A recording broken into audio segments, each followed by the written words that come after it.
What's up, ladies and gentlemen? It's Brendan and I'm BT16, and today we're coming at you with another video.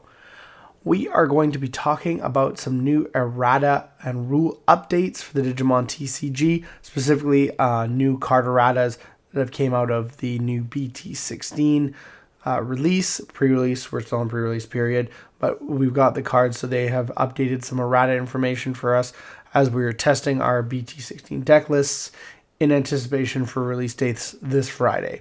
So we're at a little bit of errata stuff, but before I get into it, I'm going to talk about a few other things. We are going to be talking about new tournament events. Gen Con information's come in, as you can see here, which is updated things for the Ultimate Cup and Wave 2 of the regionals, as well as the 3-on-3 battles.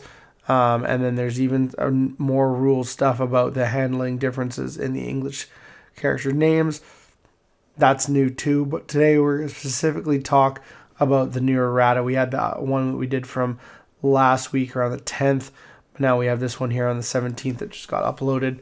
So we're going to look into this here and see what cards have been errated for the BT16 stuff.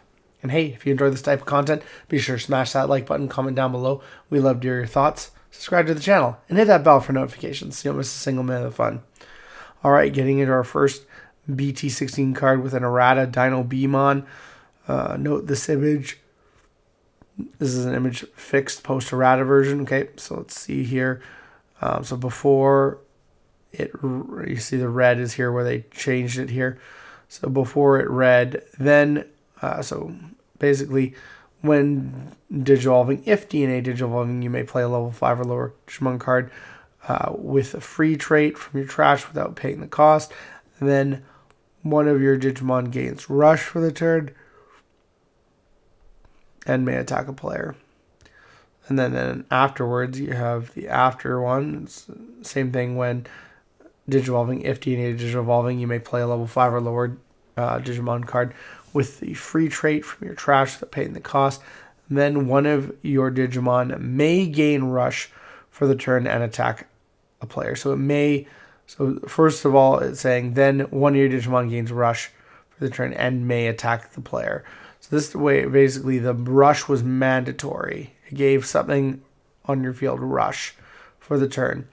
Whereas now is then one of your Digimon may gain rush and attack a player. So it's basically, you could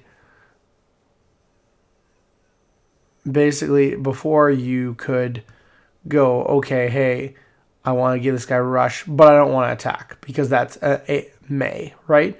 Well, now basically saying is then one of your Digimon may gain rush for the turn and attack a player.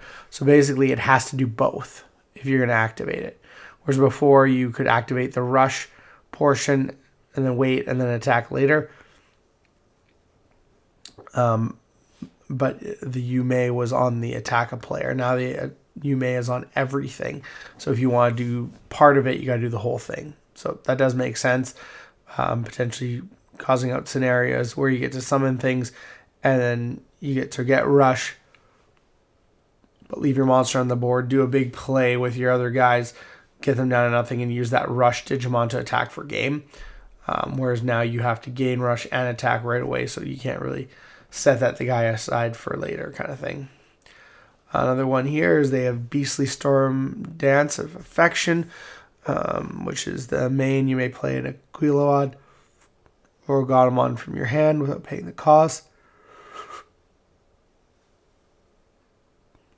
Then getting tired, guys. Then two of your Digimon may DNA Digivolve into a Digimon card in your hand. The Digimon this effect, DNA Digivolved gains security attack +1 for the turn and may attack a player. So again, I think they're doing just, gain security attack and then may, but now they want you to do the whole thing. They want you to may gain security attack plus and attack the player. So it's trying to make it so you have to attack right away if you want to get that security attack +1. So I can see why we would do that to try to not lead to kind of broken situations with cards. Skull Knightmon, an old promo, but is getting a errata of his own. So this one here is, okay, on deletion you may play a tamer card with a mono in its name from your hand or trash without paying the cost, then save. Okay. And on deletion, you may play one tamer card with Nene a mono and you a mono in its name from your hand or trash without paying the cost, and then save. So this is just kind of correcting, I think, the wording. I can't see them making other mono cards other than Nene and you, so I don't know how that's appropriate. Like the old one just saying a mono in its name.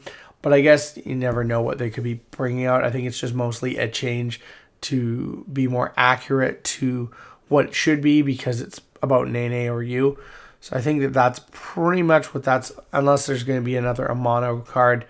Of course, I never really seen Hunters, so I don't know if like we meet any more Amanos in that series. So yeah, I'm not 100% certain. It'll be interesting to see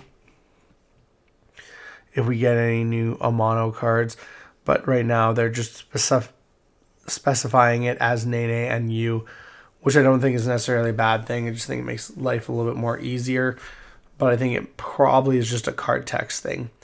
So that's what we got there, just little adjustments here with, the you may portion of it. You might see with it more things like this in the future if they continue to do multiple effects and then not, say that, the you may comes for the whole thing before. So it incorporates the whole effect and not just half the effect. So we might see more of those kind of erratas come through because they're just trying to balance a card. And then with the Skull Knightmon, don't think it's too big of a change up, just wants to be a little bit more accurate to the cards you're going to be playing with it. So yeah, I think those are good erratas. We'll see if they change anything else in BT16. We will look at the card Q&A once it comes out. We'll take a look at that BT16 Q&A. But for right now, this is our new erratas for the game. What do you guys think? Do you think that the Dino Beamon is the proper, and the Beastly Storm Dance is the correct way? Should you be able to not do one portion without doing the other? Or do you think that this kind of makes the cards worse? Tell me your guys' thoughts down below, and we'll continue to bring you these errata and rule updates. And what do you think about Skull Knightmon? It's really meh to me, but somebody might catch something that I missed. So if you think of something, drop it down in the comments. And looks like that's all the time we have for this video. Thank you very much for tuning in, and we hope to see you in the next video. As always, have a wonderful day, and that's all for now, folks.